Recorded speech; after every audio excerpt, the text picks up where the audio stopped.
What if the world's best investor sat down with you for an hour and gave you nuggets of wisdom? Would you listen closely? Well, I think we could argue that Warren Buffett is probably the best stock investor ever. He's sometimes known as the Oracle of Omaha. And every year he writes a shareholder letter for Berkshire Hathaway investors. These letters have become some of the most read and most quoted business documents in the world. Even though he's 94 years old, if you read his letters, he still writes with clarity, candor, humility. They're actually enjoyable to read.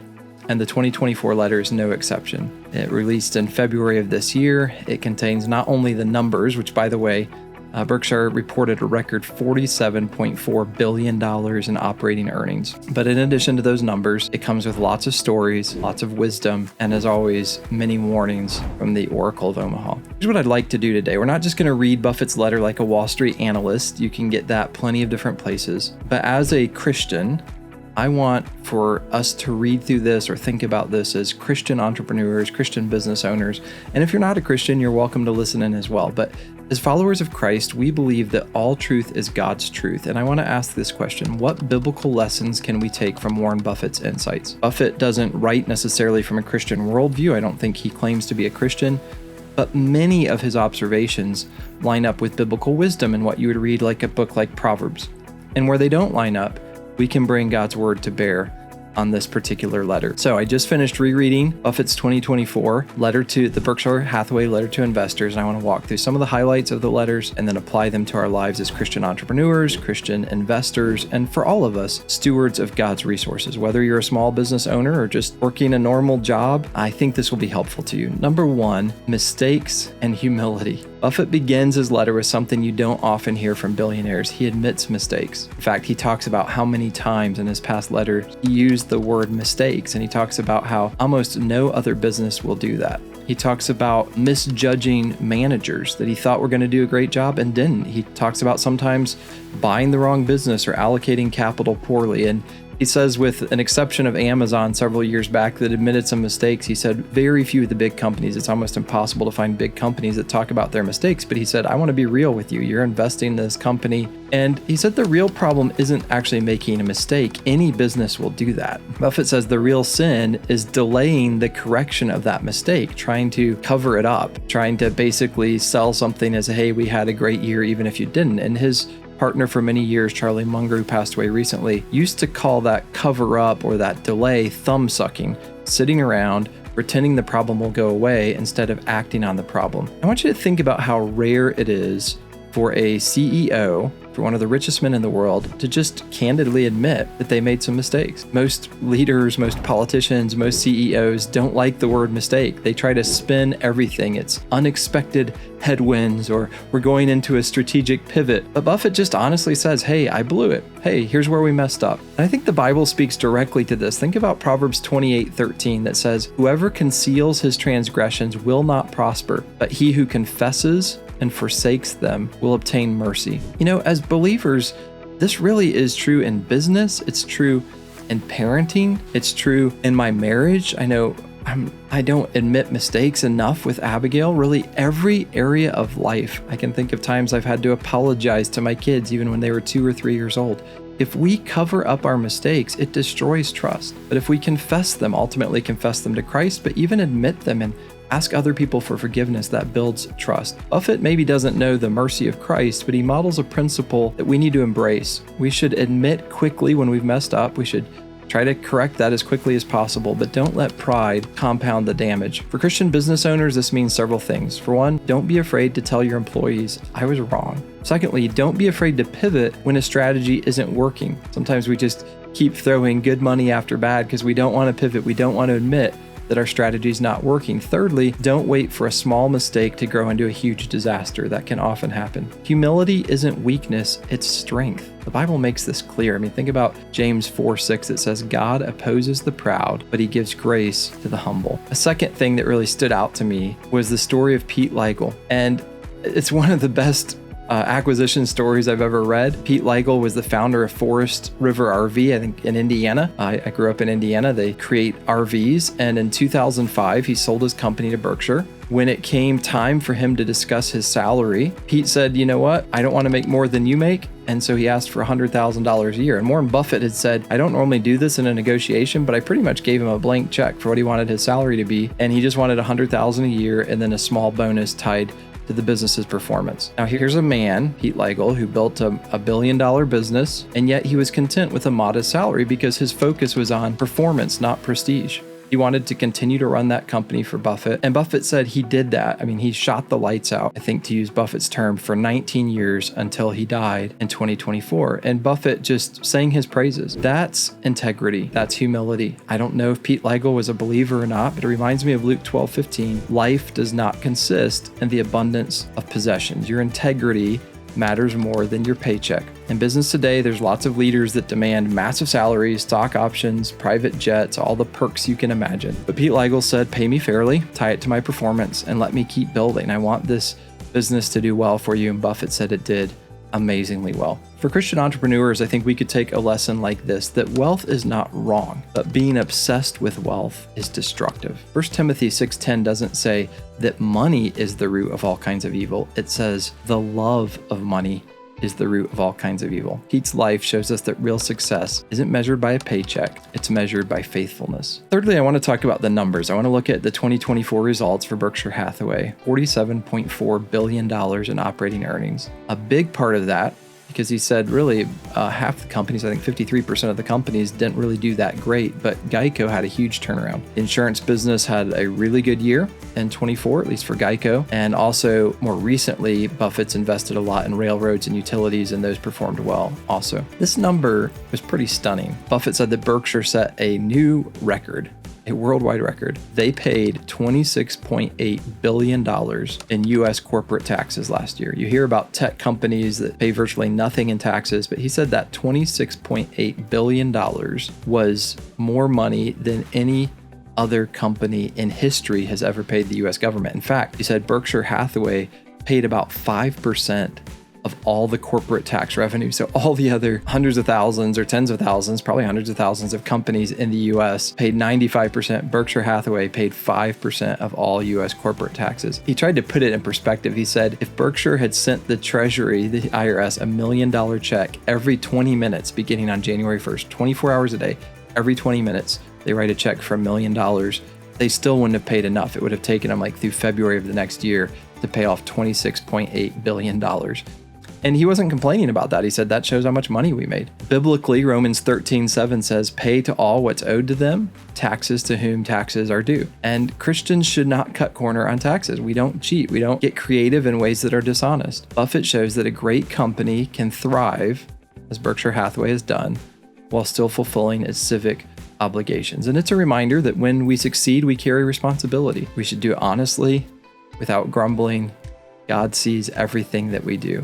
A fourth thing that stood out to me was Warren Buffett's emphasis on long-term thinking, playing the long game, and particularly by reinvesting. In all of its history, Berkshire has only paid one dividend. It was in 1967, and Buffett says, I really don't even know why I did that. Personally, I like having stocks that pay dividends. In fact, Warren Buffett owns a number of stocks that pay dividends. But Buffett is so convinced that they can run Berkshire Hathaway well that he always wants to reinvest profits back into the business. And famously, when he bought the company, the stock was worth a few dollars a share, and now it's the original stock is like a few $100,000 a share. It's been incredible. He knows that compounding is sometimes called the eighth wonder of the world. He talks about certain companies that just continue to perform and they reinvest in them. He says these long-termers are the purchases that sometimes make the cash register ring like church bells. What's a biblical lesson from that? Well, I think about the parable of the talents in Matthew 25. The faithful servants reinvested what the master gave them and in fact doubled it. What did the unfaithful servant do? He took that talent and he buried it in the ground. Compounding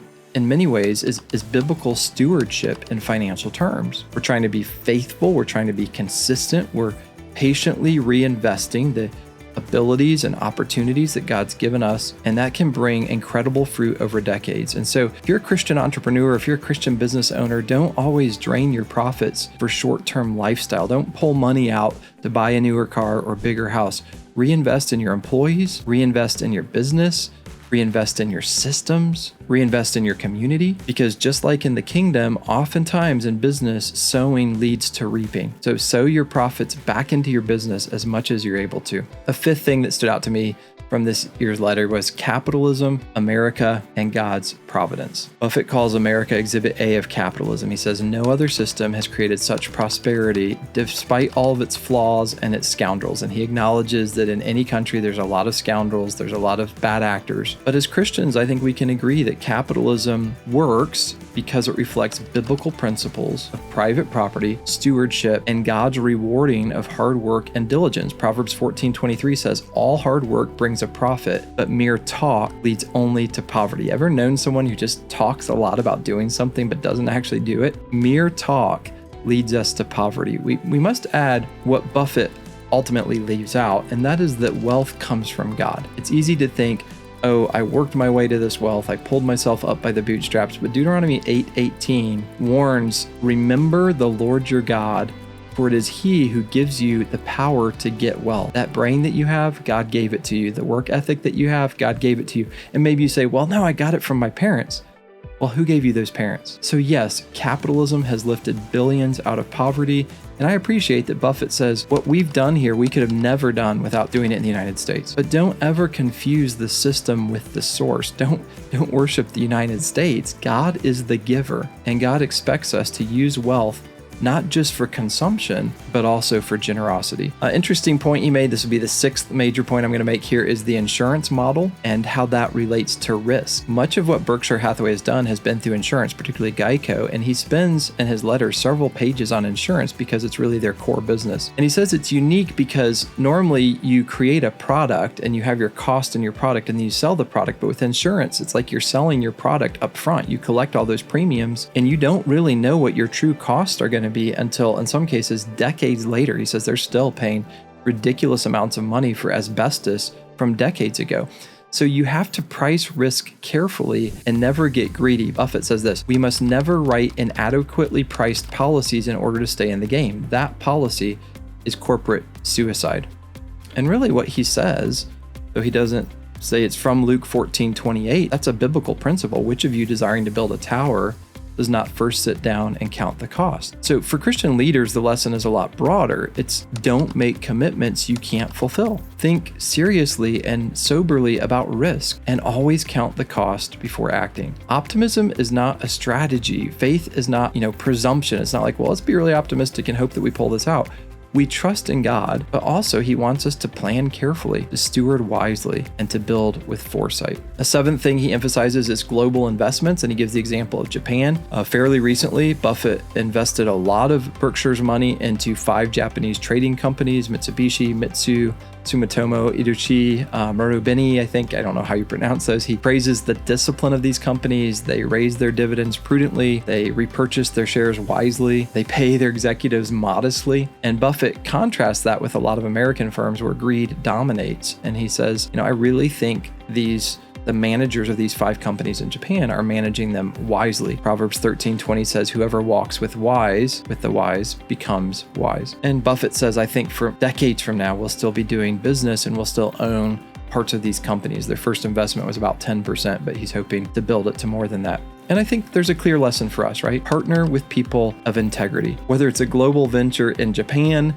or a local deal for me, maybe here in Greenville, South Carolina, the company that you keep matters. If you walk with wise people, with disciplined people, with generous people, you become wise. If you partner with greedy people, with reckless people, with dishonest people, you'll get burned. And many of us have experienced that firsthand. The 8th thing emphasized in the letter is stewardship, succession, and legacy. Buffett acknowledges he won't write these letters much longer. Greg Abel is set up to succeed him, and Buffett's main concern is not just skill, but integrity. And he talks about how he's convinced that Greg Abel will shoot straight with people.